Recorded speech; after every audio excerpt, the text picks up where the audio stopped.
harvest. Welcome, Africa. This is Imane Nouad with the latest news from across the continent and the world.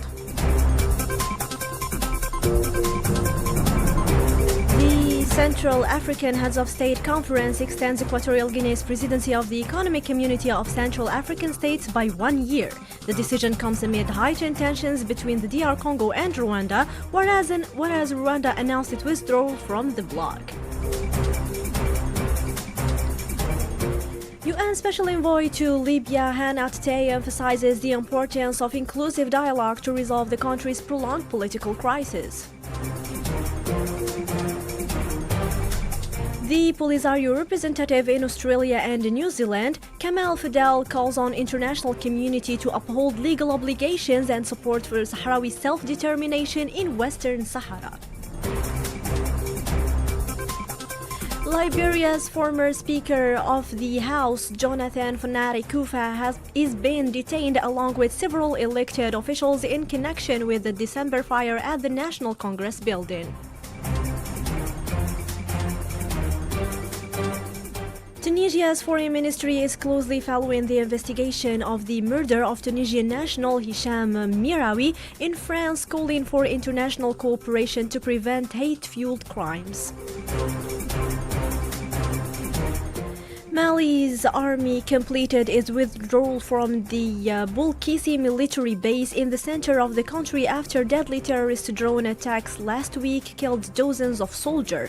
The move reflects deepening security concerns in the region. At least one person killed and several injured following shelling by rapid support forces on the Abu Shouk IDP camp in North Darfur, Sudan. In a joint operation, the Somali National Army and intelligence services eliminated over 40 of al-Shabaab terrorists in the Hiran region. A separate raid in central Somalia also killed more than 20 insurgents.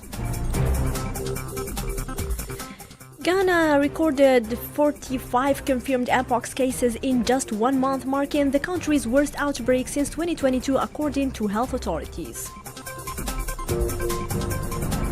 Tunisian health authorities are urging the public to stay vigilant as a severe heatwave affects the country, warning that all age groups are at risk of sunstroke regardless of health status.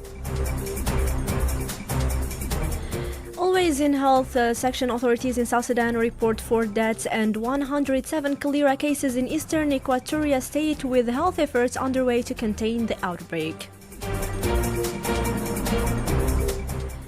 Internet access in Africa is expanding at double the global rate, with annual growth average of 16.7% since 2025, according to the International Telecommunication Union.